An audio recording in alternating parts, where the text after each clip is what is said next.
Bonsoir à tous, bienvenue dans le What Ski Show, Marc Garcia Ski Débrief. J'ai un invité spécial qui est à ma droite. Vous l'avez peut-être reconnu, c'est un petit jeune qui avait commencé en ski alpin et c'est quand même le monsieur qui a fait parler de lui en ski de fond, Jean-Paul Pirat. Comment tu vas, Jean-Paul? Eh ben, très bien, mon cher Marc. Je suis Ça va, très ça fait heureux. plaisir. Tu m'invites chez toi, c'est super. Vosgien, c'est bien ça, Oui, hein, Vosgien. Vosgien immigré en Haute-Savoie depuis quelques décennies. Ah, mariage aidant, c'est sûr. Ouais, c'est ça. On est venu pour parler un petit peu de l'histoire, un peu de tout, de toi. On a parlé hors antenne le tout début, parce que tu viens des Vosges et la particularité, tu m'expliquais que chez toi, tu as commencé au ski alpin et qu'il n'y avait pas plus de ski de fond que ça. Alors, j'ai commencé au ski alpin, c'est un grand mot, j'ai commencé au ski. Voilà. C'était aussi simple que ça. Quand on est gamin, d'abord on fait du ski, que ce soit du ski alpin, un peu de saut ou du ski de fond, ça peut tout. Et quelque part, on s'amuse dans la neige. Et comme à l'époque, dans mon village, il n'y avait pas de remontée mécanique, il y en a une maintenant. Et ben, ma foi, je me suis, je dirais, naturellement orienté vers le ski de fond parce qu'il y avait une belle équipe, il y avait un club qui était très dynamique, qui était alpin et nordique d'ailleurs. C'était les débuts des foyers de ski de fond aussi, donc c'est la possibilité d'avoir du matériel et donc bah, c'est parti comme ça gentiment en bande de copains quoi. Alors c'est vrai que parallèlement à ça, autant on était nombreux à ne pas des gamins de mon âge, de ne pas être vraiment spécialisés. On faisait un peu de ski alpin, un peu de ski de fond, des fois des courses à droite, à gauche. Et puis bah, tout doucement, voilà, les résultats aidant, bah, je me suis orienté vers le ski de fond. Ouais, tu avais gagné la catégorie jeune, tu me disais que c'était essentiellement des 10 km d'ailleurs. Oui, alors c'était dans les catégories bah, cadet, c'était 5 km. Après, on passait en catégorie junior, c'était 10 km. Il n'y avait pas beaucoup de choix à cette époque-là, c'était vraiment des distances qui étaient normées. Voilà. D'accord, puis après, donc, les France, et ta première Coupe du Monde, c'est Falun, tu m'as dit, en 1974. Une belle. En fait, c'était pas les Coupes du Monde, hein, c'était ce qu'on appelle des classiques. Non, championnat du monde, pardon. Championnat du monde. Championnat du monde. Mes premiers championnats du monde, enfin nous en Suède en 74, où je termine 17e du 15 km. Oui. D'accord. Et ensuite, pour ceux qui ne se rappellent pas, championnat du monde, tu fais médaille de bronze en 70, à Lahti. En Finlande en 78. 78. Oui. Derrière qui? C'était qui les costauds là aussi? Un Suédois qui s'appelle Lundbeck. D'accord. Alors pareil, c'était sur un quoi? Sur un 15, sur un 30? Sur 50 km. Ah, sur 50 km. Oui. Ensuite, tu as victoire en Coupe du Monde, parce que les Coupes du Monde, pour ceux qui ne savent pas, dans le ski de fond est arrivé en 1978. À peu près, oui, c'est ça. Avant, on avait vraiment des grands rendez-vous classiques. C'était en Scandinavie, mais c'était aussi, je dirais, dans les Alpes, en Europe continentale, des grands rendez-vous, que ce soit en Italie, en Suisse, en Allemagne, régulièrement, où on se retrouvait. Il y avait vraiment des grands rendez-vous dans l'hiver. Et ça s'est structuré tout doucement. Et je pense que en 77, on a commencé à parler tout doucement de la Coupe du Monde, mais c'était vraiment embryonnaire, ça n'était pas officiel. Et à partir de 78, on voit sur les feuilles de résultats, on parlait de Coupe du Monde. Nous, ça nous importait encore assez peu à cette époque-là, parce que c'était pas trop structuré. On était encore vraiment sur le schéma des courses, on va dire, des rendez-vous classiques. Et c'est vraiment devenu à partir de cette période, 78, où la fédération, la FIS, a structuré la Coupe du Monde. Et là, tu as gagné Coupe du Monde et tu as aussi pas mal de podiums. Oui, j'ai gagné une Coupe du Monde en 78, c'était au Brassus, qui était un grand classique du ski de fond. C'était le grand rendez-vous en Suisse, dans le canton de Vaud. Et j'ai plusieurs podiums aussi. Je me souviens en Italie, par exemple. Alternativement, 30, 50 ou plus spécifiquement 50? Non, c'était alternativement 30, oui, un peu toute distance. C'est vrai que peut-être avec l'âge aidant, je me suis peut-être un peu plus spécialisé sur les longues distances, mais bon, j'ai fait quelques belles courses sur 15 km. 30 km un petit peu moins, c'était peut-être la distance où j'avais le plus de mal à trouver le bon rythme. D'accord. Sur 30. Essentiellement, c'est pour toi, pour les néophytes, comme moi je fais partie, c'est une question de rythme, comme tu dis, Le 50, c'est long, c'est un rythme plus lent, c'est... Oui, bah oui, 50 à cette époque-là, ça durait 2 heures et demie, plus ou moins, quoi. D'accord. Donc c'était, il fallait trouver la bonne cadence, le bon rythme, parce qu'il fallait faire 50 km et pas 49 et demi, quoi. D'accord. Puis après, évidemment, je l'ai encore vu cet hiver, le premier Français à avoir gagné cette fameuse Vasalopette. En 78 aussi. Ouais, ça c'est... En 78 aussi. J'ai participé à ma première Vasa en 77. Et en 77, sans grande expérience, même sans expérience de cette course quand même qui est très atypique, avec un parcours, je dirais, relativement plat, qui n'a pas de grandes difficultés. Par contre, c'est la distance qui est quand même assez inhabituelle pour nous.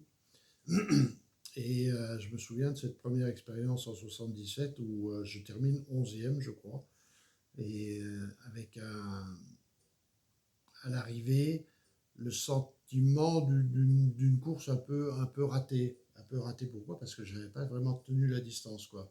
J'avais trouvé les 3 ou 4 derniers kilomètres particulièrement longs, et je m'étais dit, là, sur ce genre de course, il faut se préparer, et il faut réfléchir un peu tout le long. Il faut réfléchir à s'économiser, il faut réfléchir à se ravitailler régulièrement, surtout ne jamais manquer un ravitaillement à aucun prix. Euh, et puis vraiment arriver dans les 5 ou 10 derniers kilomètres avec un véritable état de fraîcheur, sinon on a peu de chance de bien figurer. Et donc je m'étais dit que oui, la Vasa, j'y reviendrai, mais il faudrait que je m'y prépare un petit peu, quoi. C'est ce que tu as mis l'année suivante. Est-ce que dans la Vasa, tu changeais de matériel aussi? Parce que hein, nous, en alpin, c'est déjà compliqué, mais alors en fond, si tu n'as pas le bon fart, dans le sens, mais aussi recul, c'est C'est cuit. c'est cuit. Est-ce que tu... Et si on a choisi les mauvais skis aussi, puisque Ouais. le matériel joue également, évidemment. On n'utilise pas les mêmes matériels pour les neiges froides que pour les neiges mouillées ou gelées. Et ça, ce que je dis là, ça a été valable tout le temps. Même les premières années où on utilisait des skis en bois, on avait vraiment des skis qui étaient adaptés à chaque type de neige. Et après, avec l'arrivée des grandes marques de ski alpin, quoi, Fischer, Rossignol, Kneissel à l'époque, et donc des semelles en plastique. Et ça nous a changé beaucoup de choses sur la préparation du matériel, mais quelque part la difficulté restait toujours la même. Si on avait loupé le fartage ou si on n'avait pas pris la bonne paire de skis, ben c'était une journée ratée, quoi. Complètement. Alors bon, parfois ça pouvait arranger, ça pouvait aussi parfois nous arranger, hein. Un jour de mauvaise forme, on disait bah, le fartage manquait, quoi. Mais bon, ça marchait quand même pas tous les coups. Est-ce que tu penses que dans toute ta carrière qui a été longue et les titres que tu as eus, en tout cas les résultats, est-ce que tu penses qu'il y a certaines courses, je pense notamment à Lac Placide, où tu t'es mis dans les roues du Russe qu'on n'a jamais revu d'ailleurs, hein, le mec qui avait débarqué, et que peut-être ça n'a pas été le bon sur du matériel, ou alors le fartage qui est vraiment passé au travers. Ça a dû exister pour toi. Oui, ça arrivait à tout le monde. Ça arrivait à tout le monde, même au meilleur. Non, si pour reprendre l'exemple des 50 km de Lake Placide, je pars avec j'ai un bon dossard quelque part, parce que je pars vraiment, je suis coincé entre deux très bons. Et pour le citer, je crois que c'était Mieto qui était devant moi, un géant finlandais, qui était dans les tout meilleurs. Et derrière moi, un russe qui s'appelle Zimiatov, qui faisait vraiment partie des favoris. Et je me dis, bah ça, je suis dans un bon wagon, quoi. Avec toi, tu faisais aussi partie des favoris aussi. Hein. Ta modestie ne le dit pas, mais oui. Et donc, oui, ça marche plutôt bien. Zimiatov part comme un boulet de canon, il me rattrape après quelques kilomètres.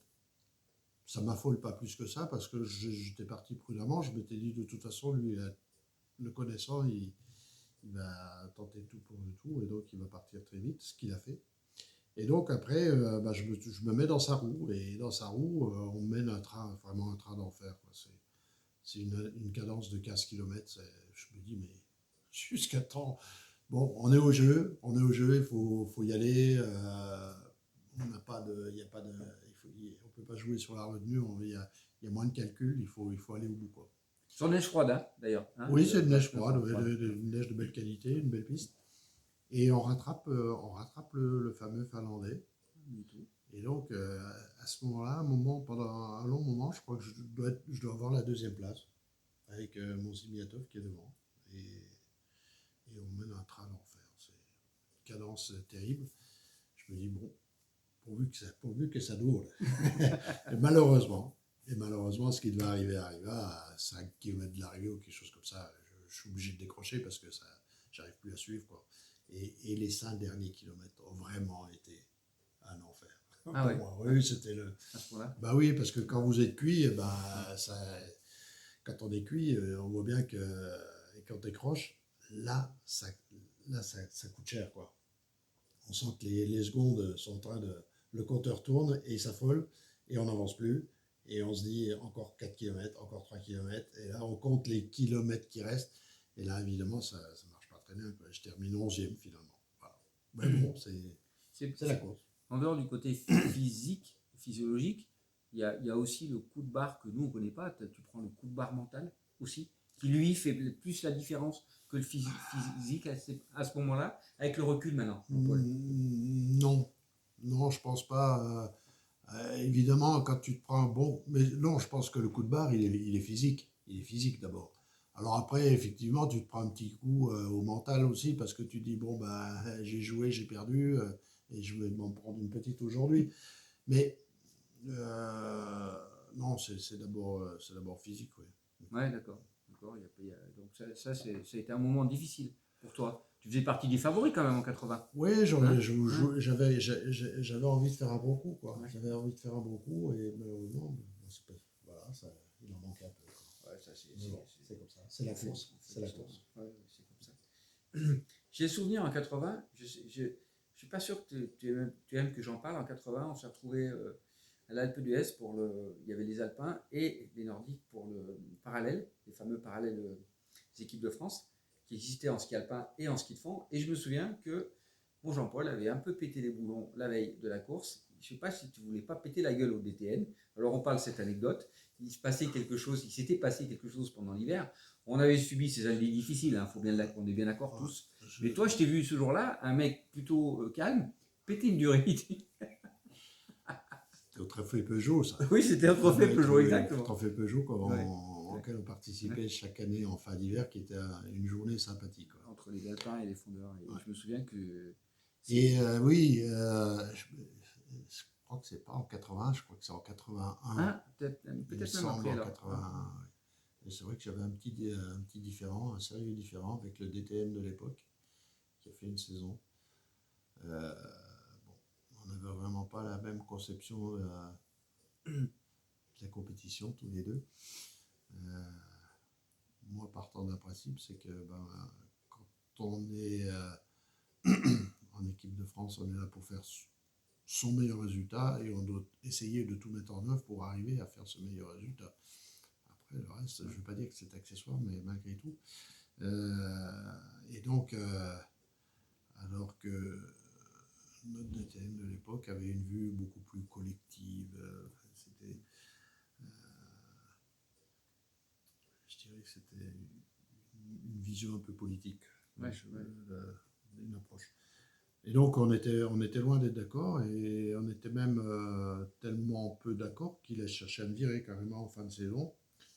Alors que bon, en 81, j'étais toujours à ma place. Ah oui, parmi les meilleurs du monde.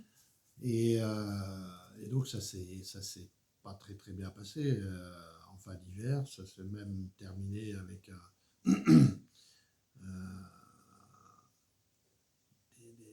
des copains anciens skieurs, qu'ils soient nordiques, alpins, qui sont venus me soutenir, m'aider, et surtout par l'intermédiaire de l'association des anciens du ski, Ouais, qui non, s'appellent maintenant les internationaux du ski, avec à l'époque Jean Coutet qui était le président, Guy Perilla, Jean-Claude Killy, Victor Arbé, des fondeurs, pour dire, bon, faut peut-être regarder d'abord les résultats.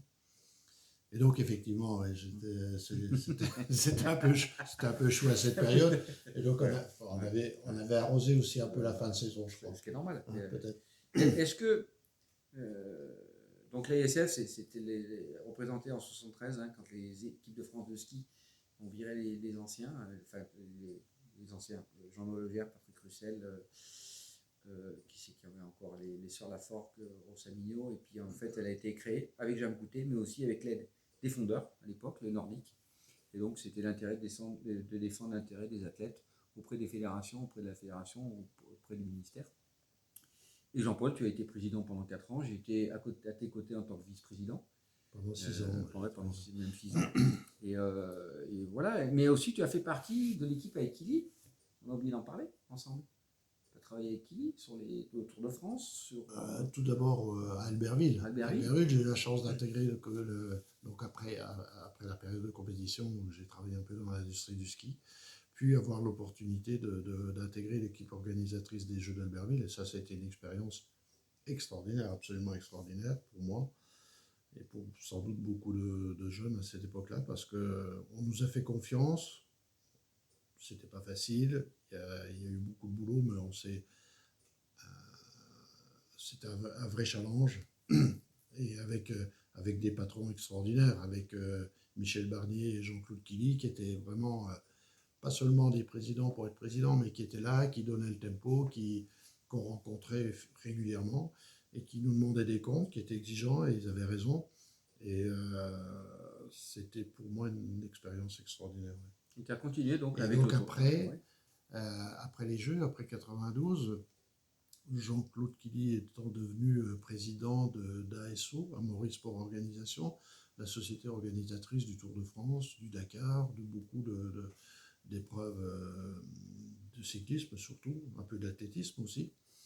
Un jour a fait appel à moi pour aller voir comment ça se passait sur le Dakar. Le Dakar, à cette époque-là, n'était pas en très grande santé.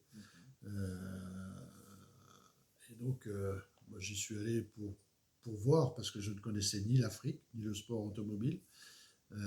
J'y suis vraiment allé avec un œil, je dirais, totalement impartial sur la discipline, et uniquement pour aller voir du côté logistique comment les choses se passaient et comment ça pouvait éventuellement s'améliorer ou pas. Et donc, de fil en aiguille, eh ben, je suis resté une dizaine d'années. On a fait un bon bout de chemin ensemble, et avec Jean-Claude, toujours avec sa même exigence, mais sa même rectitude, et donc cette obligation toujours de bons résultats, de résultats tout le temps, de chercher les bonnes solutions. Il n'y a pas de... Voilà, son principe, c'est toujours le même, hein, être maigre pour courir vite et longtemps, et trouver toujours la solution. Et quand on a la solution, si c'est pas la meilleure, on va continuer à gratter pour y arriver. Et donc, c'est cette recherche permanente, enfin, je veux dire, c'est un état d'esprit, on va dire, sportif, quoi. Et ça, dans le boulot, c'est quand on est... Il n'y a pas de routine. Moi, j'ai pas vu passer ces années que j'ai passées à ses côtés sur le Dakar en particulier. Et puis après, bon, on a eu un bout de chemin ensemble à Val d'Isère. Ouais, c'est ce Il a fait appel à moi pour les championnats du monde de Val d'Isère de 2009. Là, c'était quand même un peu compliqué, quoi, pour ne rien cacher, parce que autant le challenge est intéressant,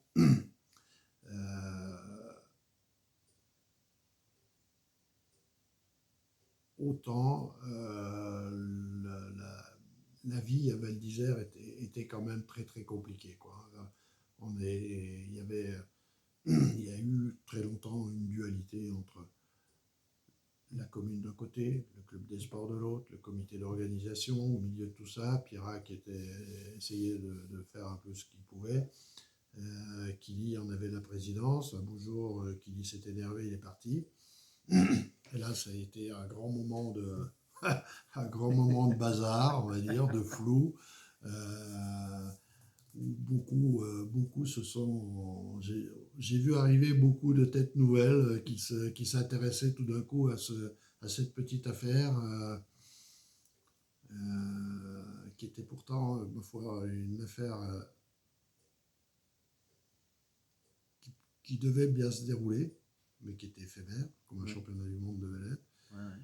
Et très très vite, j'ai compris que la vie étant ce qu'elle doit être, et non pas être qu'un combat perpétuel, j'ai préféré jeter l'éponge et redescendre dans la vallée. C'était mieux pour moi. Et bon vent pour les championnats du monde. Voilà. Ouais. On s'était croisés souvent, on en avait souvent parlé ensemble. Ouais. Mais c'est bien d'évoquer la situation. Il n'y a pas de mal à ça. Ah non, Bien non, au non. contraire. Voilà, c'était compliqué. Les championnats du monde se sont déroulés, j'espère très bien, bien passé, bien terminé. Voilà. Jean-Paul Pirat, un ami de longue date qui est à ma droite, là, Jean-Paul Pirat, comment aujourd'hui tu regardes le ski de fond, alors on revient un petit peu en arrière, le ski de fond à la télévision, avec l'arrivée du skating, et ce classique qui devient un peu, à mon avis, un peu, hein, il n'y a plus du tout de mouvement, on va dire, alternatif, c'est du simultané. Est-ce que tu crois pas qu'en termes de médias, il va falloir que le système évolue? Sincèrement, j'ai pas la réponse à ça parce que si j'avais la réponse, j'aurais tendance à me considérer comme un vieux con Oui, d'une d'accord. certaine époque. D'accord. Et je me refuse à ça Oui, parce que tous les sports évoluent. bien sûr. Et le ski de fond a terriblement évolué puisque moi j'ai découvert j'ai fait ma dernière saison en 82. En 82, on commençait tout doucement à faire ce on appelait le pas de patineur ou à demi pas de patineur parce que les pistes n'étaient pas adaptées pour le skating, le matériel non plus. Mais bon, on a commencé à ça. Et puis après, bah, il a évolué et il en est là aujourd'hui. Alors effectivement, il a beaucoup changé. La technique a complètement révolutionné. La préparation des athlètes, même si je suis très loin et je ne veux pas trop m'avancer là, mais elle est beaucoup plus athlétique. Mhm. Les skieurs sont beaucoup plus... euh, le ski est devenu vraiment un sport de puissance. Le ski de fond est devenu un sport de puissance. Euh, Bon, alors effectivement, quand on regarde un petit peu, parfois, surtout en classique, où on voit les skieurs pour gagner une course ne fartent plus du tout. Ouais, Et donc les montées ne se font qu'à la force des bras. C'est peut-être pas c'est peut-être pas très esthétique, on va dire. C'est peut-être pas très esthétique. Bon, voilà, c'est la discipline qui est comme ça aujourd'hui. Alors, qu'est-ce qu'il faut faire Bon, j'ai pas la réponse là-dessus. Hein. ouais. Ce qui me dérange un petit peu, c'est que je vois, par exemple, les 50 km qui se déroulent maintenant presque toujours en ligne Ouais. et qui se terminent toujours par un sprint. Euh, je, je trouve que ça a perdu quand même. Pour moi, ça a perdu un peu d'intérêt parce que Ouais. suivre une course de 50 km pour regarder ce qui va se passer dans les 3 dernières minutes, pour moi, ça manque un peu d'intérêt. Maintenant, qu'est-ce qu'il faudrait faire? Est-ce qu'il faut changer les profils de piste? Est-ce qu'il faut je suis un peu trop loin pour donner un avis. Ah, parce que, ouais, effectivement, c'était l'idée. Tu vois, du classique aujourd'hui, pareil, c'est un peu rébarbatif, c'est un peu pénible. Bon, où est ce fameux pas finlandais, mon cher hein. Tu peux nous faire la Oui, décomposition avec...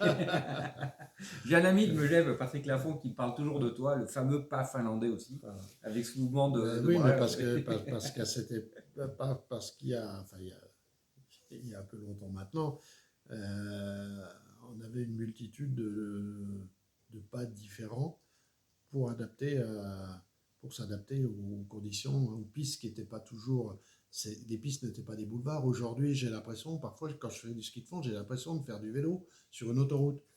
Donc, Ouais, ouais. voilà. Alors que quand, voilà, quand il y a Ouais, quelques quelques décennies années, ouais, bien maintenant, sûr. Ouais. c'était beaucoup plus. des pistes beaucoup plus rustiques où il fallait vraiment s'adapter en permanence à la piste, au profil. Et donc, on jouait beaucoup plus avec la technique, on va dire. Plus avec la technique, avec la souplesse, avec le matériel. Les skis en bois, c'était du matériel fragile, donc il fallait toujours être bien positionné au bon moment, quoi, parce qu'on pouvait carrément casser les skis. Aujourd'hui, c'est plus du tout ça. Ah, même sur les skis à bois, il y avait la possibilité de les péter à l'époque. Ah oui, on en a cassé beaucoup. Ouais. Ah ouais, donc je ne savais pas, tu vois. Je découvre. Aujourd'hui, Jean-Paul, je vais chez toi à Servoz, là.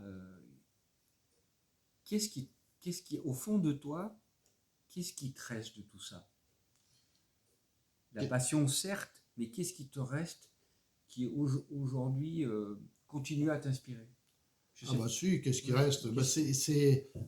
C'est des bons moments, c'était une tranche de vie extraordinaire parce que c'était, comme je dis toujours, moi, quand on était gamin, c'était en 1960, les parents passaient pas leur journée à nous balader en voiture à droite à gauche, donc de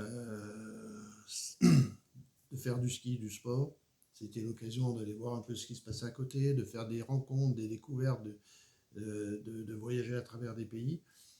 C'était une école d'exigence aussi. Et ça reste après, parce que après, dans le travail, on garde cette exigence. Et voilà, c'est devenu quelque chose de naturel.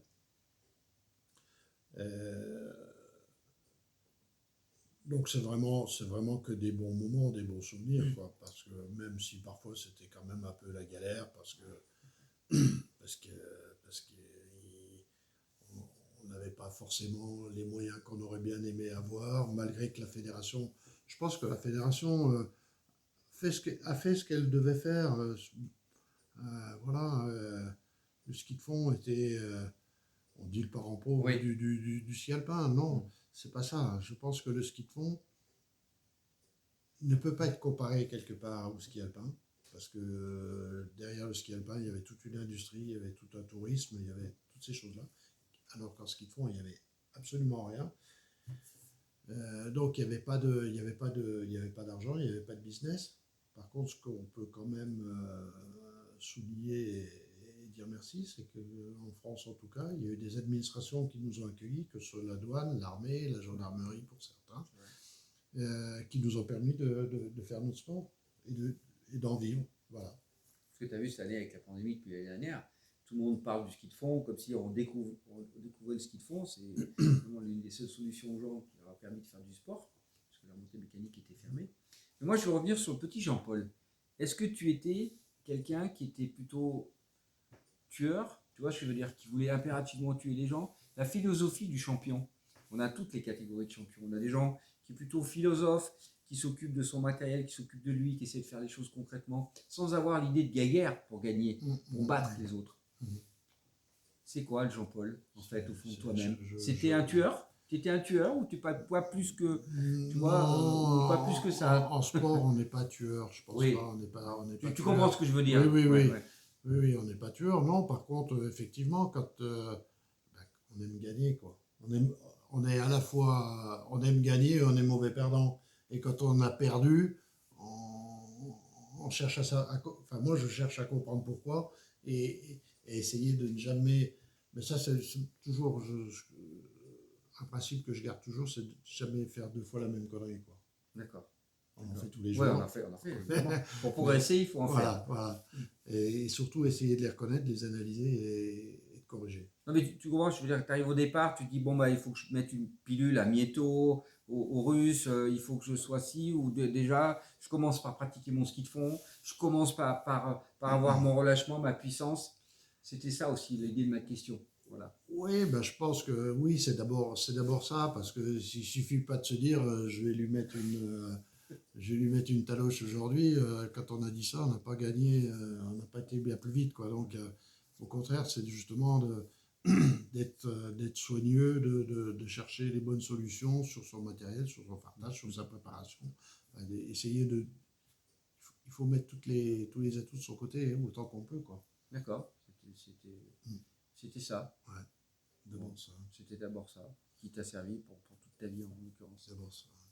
Belle philosophie. Voilà. Hein, Ouais. ça fait plaisir qu'on parle un peu ensemble comme ça, Jean-Paul. On n'a jamais eu l'occasion. Ouais. Les gens te redécouvrent. Hein, c'est marrant. C'est marrant Ouais, bah ouais, bien sûr. d'essayer de se rappeler cette période. C'est belle période, hein, parce que quand tu aujourd'hui, est-ce que tu te rends compte que dans ces années 75-80, tu étais l'un des meilleurs du monde, si c'est pas le meilleur, et puis la Vasalopette que tu as gagnée, ça t'a ramené une audience médiatique importante. C'est certainement des choses quand tu étais petit que tu n'imaginais pas non plus. Non. Non, évidemment, non. C'est, comme j'ai dit tout à l'heure, l'appétit vient en mangeant. Et donc, quand on est gamin, on est champion de son quartier, de sa rue, de son village, de village d'à côté. Et puis, on progresse comme ça. On n'est pas. Je pense que même aujourd'hui, des gamins des jeunes qui atteignent qui atteignent des sommets, n'ambitionne pas du jour au lendemain d'être au sommet de l'affiche. Voilà, ça vient progressivement. Ça vient progressivement. Il faut du temps, il faut de la patience. Il faut de la patience, ouais. En sport, c'est aussi de la patience parce que il faut des années, quoi. Il faut des années.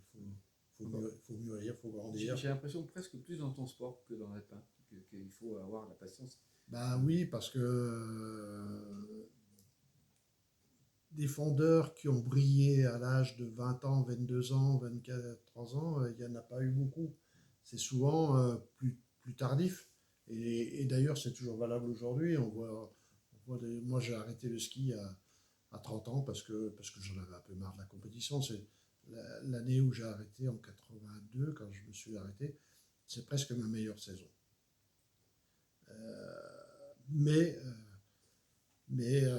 j'en avais marre parce que c'est tout. Voilà,